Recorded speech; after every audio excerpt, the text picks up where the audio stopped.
തണുപ്പ് കാലമൊക്കെ കഴിഞ്ഞ് ഇനി ചൂടുകാലം വരാൻ പോവാണ്.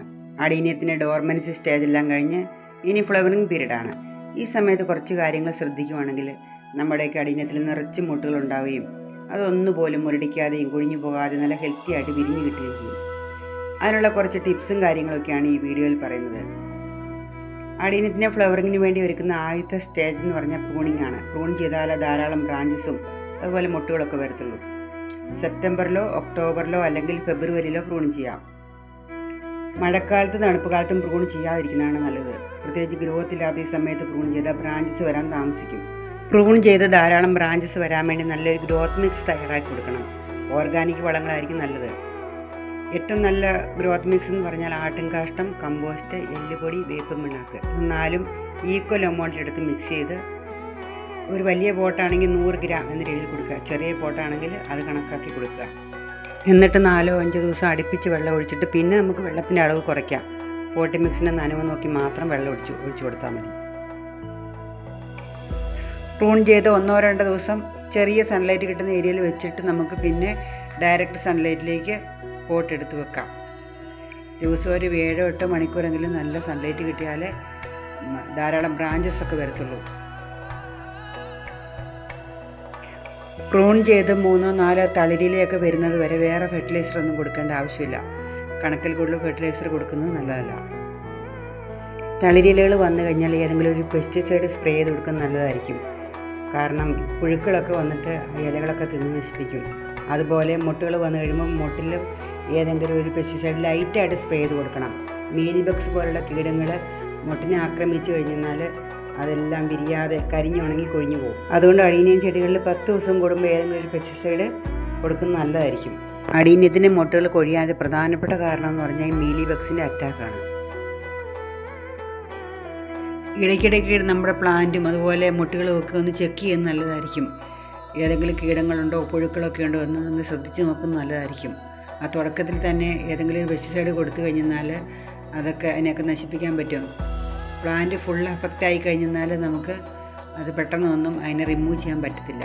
മീലി ബഗ്സ് ഒക്കെ വന്നു കഴിഞ്ഞാൽ പ്ലാന്റ് ഫുള്ള് എഫക്റ്റ് ആയിട്ട് അത് മൊത്തം നശിച്ചു പോകും. അത്രയും ഡേഞ്ചറസ് ആയിട്ടുള്ള സാധനമാണ് മീലി ബഗ്സ്. 3-4 ഇലയൊക്കെ വന്നു കഴിയുമ്പോൾ നമുക്ക് ഫ്ലവറിങ്ങിന് വേണ്ടിയുള്ള വളം കൊടുക്കാം. എന്നാലേ ധാരാളം മുട്ടുകളൊക്കെ വരത്തുള്ളൂ. അതിന് പൊട്ടാഷ് അടങ്ങിയ വളങ്ങളാണ് കൊടുക്കുന്നത്. നമ്മുടെ വീട്ടിലുള്ള ചാരം നല്ലൊരു പൊട്ടാഷ് വളമാണ്. ഒരു 2 സ്പൂൺ കൂടുതൽ ഒരു പോട്ടിന് കൊടുക്കാൻ പാടില്ല. കെമിക്കൽ പൊട്ടാഷ് കൊടുക്കുകയാണെങ്കിൽ 5 ഗ്രാം 1 ലിറ്റർ വെള്ളത്തിൽ മിക്സ് ചെയ്ത് കൊടുക്കുക. ഏത് വളങ്ങൾ കൊടുത്താലും ഇനി ഓർഗാനിക് ആയാലും കെമിക്കലായാലും നമ്മൾ വളങ്ങൾ കൊടുത്തു കഴിഞ്ഞാൽ ഒരു 4-5 ദിവസം അടുപ്പിച്ച് വെള്ളം ഒഴിച്ചു കൊടുക്കണം. പൊട്ടാഷിൻ്റെ കുറവ് മൂലം ചിലപ്പോൾ അടീനിയത്തിലെ മുട്ടുകൾ മുരടിച്ച് നിൽക്കുന്നതായിട്ട് കാണാം. ഒരു ഗ്രോത്തും ഇല്ലാതെ കുറേ ദിവസം അങ്ങനെ തന്നെ നിൽക്കും. അപ്പോൾ ഇങ്ങനെ മുരടിച്ച് നിൽക്കുന്നുണ്ടെങ്കിൽ നമുക്ക് കൊടുക്കാൻ പറ്റും നല്ലൊരു ഓർഗാനിക് ആയിട്ടുള്ള ഫെർട്ടിലൈസറിനെ പറ്റി പറഞ്ഞുതരാം. ഞാൻ കൊടുത്തിട്ട് എനിക്ക് നല്ല റിസൾട്ട് കിട്ടിയ ഒരു എഫക്റ്റീവായിട്ടുള്ള ഫെർട്ടിലൈസറാണിത്. ഈ ഫെർട്ടിലൈസർ കൊടുത്തു കഴിയുമ്പോൾ മുട്ടുകൾ നല്ല കരുത്തോടെ വളർന്നു വരുന്നത് കാണാം.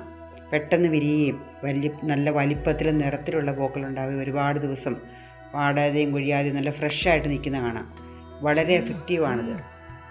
പിന്നെ ചെറിയ അടീനിയം ചെടികൾക്കൊക്കെ കെമിക്കൽ പൊട്ടാഷൊക്കെ കൊടുക്കാതിരിക്കുന്നതാണ് നല്ലത്.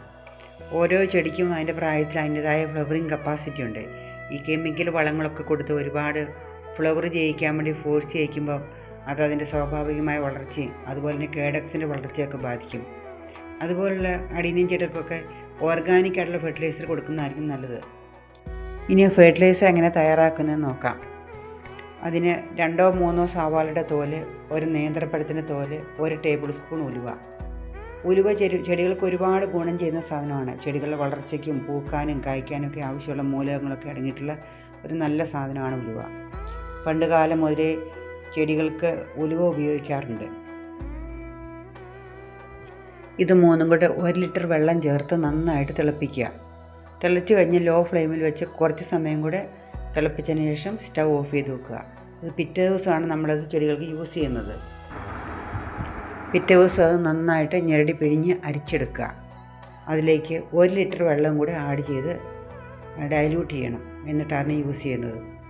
അത് നമുക്ക് ചെടികൾക്ക് ഒഴിച്ചു കൊടുക്കുകയും ചെയ്യാം. അതുപോലെ തന്നെ ചെടി ഫുള്ളായിട്ട് സ്പ്രേ ചെയ്ത് കൊടുക്കുകയും ചെയ്യാം. ഈ ഫെർട്ടിലൈസർ കൊടുത്തു കഴിഞ്ഞാൽ ഒരു മുട്ട് പോലും കൊഴിയാതെ എല്ലാ മുട്ടുകളും നല്ല ഫ്രഷായിട്ട് വിരിഞ്ഞു കിട്ടും. ഇതൊരു പ്രാവശ്യം തയ്യാറാക്കി കൊടുത്തതിന് ശേഷം വീണ്ടും ഒരു 15 ദിവസം കഴിഞ്ഞ് ഇതേ ഫെർട്ടിലൈസർ വീണ്ടും കൊടുക്കുക.